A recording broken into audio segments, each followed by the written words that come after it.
Hey guys, welcome to my garden. So you might be asking yourself, how do you start gardening?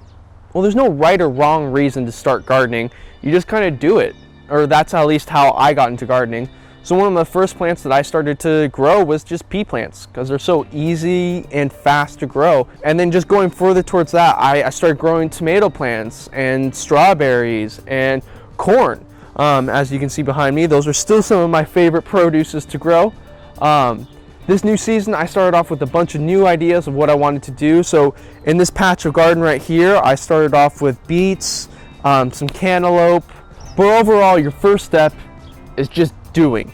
Just get started with one plant. That's all you have to do. And maybe start with your favorite plant. So then, it's more enjoyable for your fruits of your labor because it's so great being able to see what you've grown. The second most important thing to keep in mind in gardening is soil choice.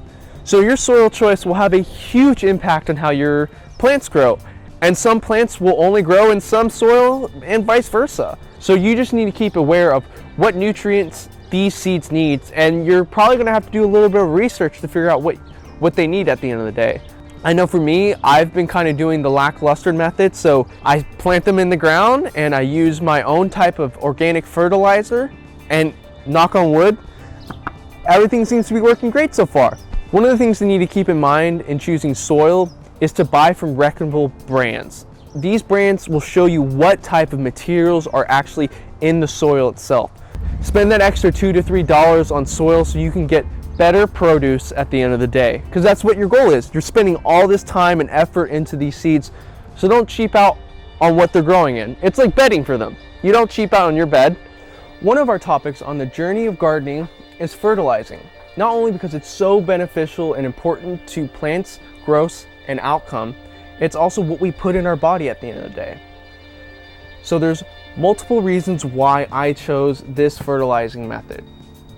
And it's called worm farming. And I know for some people, insects are not their thing, and I completely understand. I wasn't a big fan of this at first, but there's so many benefits to doing worm farming. So one of the first benefits is you get to use all your green waste. This means that any type of trimmings from foods like vegetables and fruits are pretty much game for this. So what you have to do is layer on different type of foods, add in your worms, and you have a worm colony. And now with this design, it allows two different functions to happen. One, it collects tea in the lower section of this, which means you can have liquid fertilizer that doesn't burn your plants and it's organic. So this means that you're putting in healthy, nutritious stuff that you already bought and haven't used to go back into your garden. The second reason why I went to worm farming was not only for the worm tea, but for the worm bedding.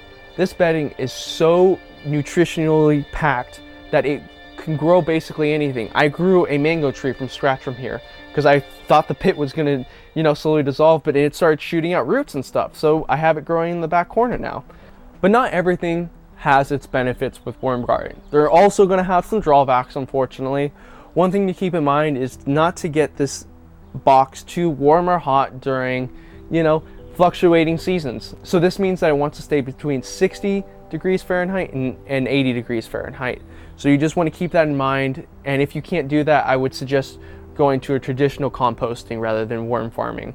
Another negative to this would be that if you go on vacations a lot or you're a frequent flyer, maybe worm farming might not be for you because you have to feed them at least once to once and a half a week at minimum because, they are living creatures and they do eat. So overall, if you're looking for a renewable, green way of making your own fertilizer at home to make organic produce, worm farming might be for you. So there are just countless benefits why to garden. The first one being is you get to grow produce that you enjoy eating. So this means that you can grow your onions, you can grow your cilantro, your tomatoes, stuff that you would normally buy at a grocery store right in your backyard. I mean, that's such a great perk to have. The second reason why growing gardens is so beneficial to our health is that you're getting fresh organic produce at the end of the day, which is just so beneficial to our nutrition. I know for me, having fresh organic produce is such a luxury, but knowing that it comes from my own hands, it tastes that much better at the end of the day. And overall, gardening is a skill. I mean, I didn't just learn this all overnight. It took me 2 years to get to this point, and I wouldn't even say that I would be a great gardener. I just like my tomatoes and fresh veggies, and that's just great for me. So I'm experimenting with a bunch of new vegetables this season, so I'm really happy to see where this turns out. Thank you for listening and sitting down with my video. I hope you considered everything I've been talking about. Maybe you start picking up gardening yourself.